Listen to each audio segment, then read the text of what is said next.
মানুষ চলবে বিবেচনা ছাড়াই। হেডমাস্টার চেয়ারে বসে দেখছেন যে তার মেয়ে ভালো নাচতে পারে কিনা। তো এই হেডমাস্টার যদি শিক্ষিত হন তাহলে মূর্খ মানুষকে, ইনিও যদি শিক্ষিত হন তাহলে মূর্খ মানুষকে আল্লাহ রাসূল কাকে মূর্খ বললেন? এই হেডমাস্টার যদি শিক্ষিত হন।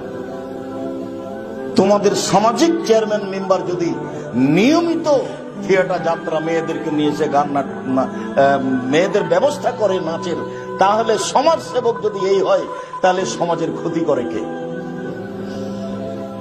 এই যদি সমাজ সেবক হয়, এই চেয়ারম্যান মেম্বারই যদি সমাজ সেবক হয় তাহলে সমাজের ক্ষতি করে কে? ও নিজেই জানে না সমাজ সেবক কাকে বলে, হেডমাস্টার নিজেই জানেন না হেডমাস্টার কাকে বলে, লেখক নিজেই বুঝেন না লেখক কাকে বলে। সেই